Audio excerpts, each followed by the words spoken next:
Welcome to the 9th Annual Path to Agility Conference. Woo! These people drove down from Cleveland, so you've been up since the crack of dawn, right? Woo! Lots of coffee flowing there. Welcome. We're excited to have so many of you back this year and so many new faces. We hope you enjoy the conference. We're going to try a few new things this year. You're going to see some things that are similar to what you've experienced in the past, but we hope you enjoy it. First off, I want to go over some logistical items that you may have questions about already. First off, did everyone find breakfast over here in the Danny Price Lounge? At the far end here, breakfast will be served there today and tomorrow until, I think, 9:30. It will be open. Breakfast is there. Lunch is in the Danny Price Lounge and also here to the west of the ballroom. So both places, if it gets backed up, try one of the other locations.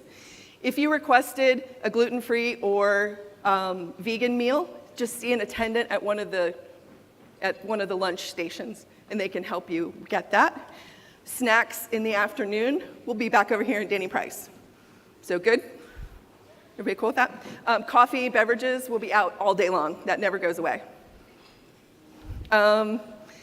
Parking. How did parking go this morning? Okay, thumbs up. Oh, excellent. Everybody got the email? Bring your ticket in, get a sticker. So we don't control any of that. We don't control the price. We don't control the process. OSU doesn't control the process. It is the privately owned parking company that owns that building. And so they switched processes this year to, I think, streamline it. So you just get a sticker instead of a second ticket to feed that in, or a chaser ticket. That serves as cash. So you'll put that in, the gate will go up, you'll go on your merry way, theoretically. So hopefully that works out for everyone. If you didn't bring your ticket inside, what we're asking is that at some point on a break, you just go get it and stop by the information booth, and they can give that to you. I think it's just going to be a lot cleaner if we do that, because otherwise, your ticket and your sticker don't go together, and they'll get lost and all that. So just try that. Tomorrow, when you come back, at any point during the day, you can stop at the information booth and get a sticker for your ticket tomorrow. So, and it doesn't have to be first thing in the morning. It's up to you. Good? Okay. Every year, we get questions about the rooms. Who remembers the map that we've printed in the past? I know that people over there, they were like teeny tiny lettering. They like colored rooms with teeny tiny white lettering, and no one, even people under the age of 30, can read it. So we didn't print those this year. It took us 8 years to learn that. Yay! So we didn't print them this year. But if you look at the top of your agenda, your day one agenda that you got, each session has the room name and a clue at to which floor you need to go. There are also signs at all the staircases that tell you which rooms are up and down. There are maps on the interactive displays. So if you want to see more of a spatial kind of thing, you can look on there. We just decided not to print it because it's too small. And at any point, if you find someone with a volunteer t-shirt or a COHAA shirt or anyone who works at OSU, they can direct you to the right floor. Because we do have sessions on the first floor, on this floor, the second floor, and up on the third floor. We kind of take over the whole building. Not quite, but pretty darn close. Okay? So then, speaking of the schedule, did anybody notice anything different this year? The afternoons are a little bit different. Every year, we got some feedback. Oh, I really love long sessions. I wish they were longer. I want to do a deep dive. I want to have a longer conversation. We get the equal amount of feedback. I just want shorter sessions so I can hit more topics and I can see more things and I can move around. So what we decided to do this year is just experiment with it. So we are using our afternoon session to do that after lunch. You can either choose to do a longer session. Most of those are kind of an experiential workshop. So it'll be hands-on, highly interactive. And those are, in general, 90 minutes. Or if you choose, you'd rather do a shorter session, you can do a 45-minute session with a 15-minute break and another 45-minute session. So that's kind of up to you. There's a session that starts at 1 o'clock across the board. It's just the 45-minute ones will wrap up, take a break, and then a new session will start at 2 o'clock. So that does create one logistic problem. What do you do if you want to go to two things that start at 1 and one is shorter than the other? It's up to you. I would ask you to be mindful of the fact that if you go to a shorter session at 1 and then you go to a longer session, be mindful of the fact that you're walking into someone else's experience that's ongoing, and be kind with that.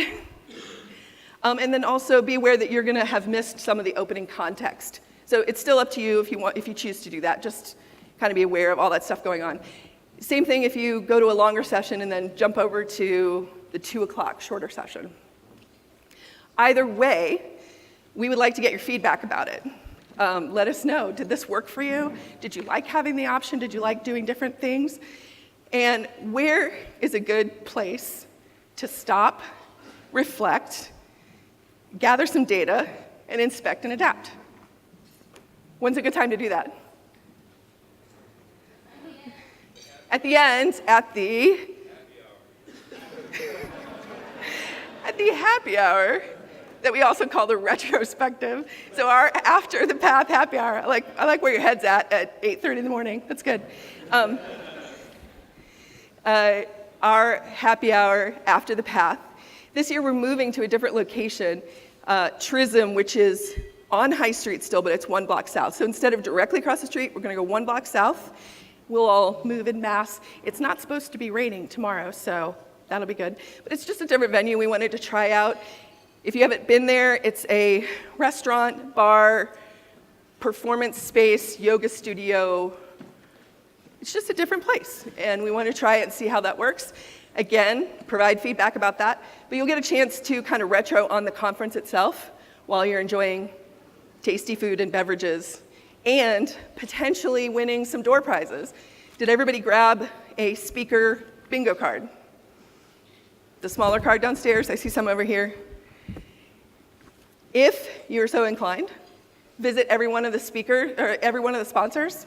Sorry, I said speaker. Visit one of the sponsors, get a stamp from them, and put it in the box outside the ballroom. And then we will draw for many door prizes at the happy hour / retrospective.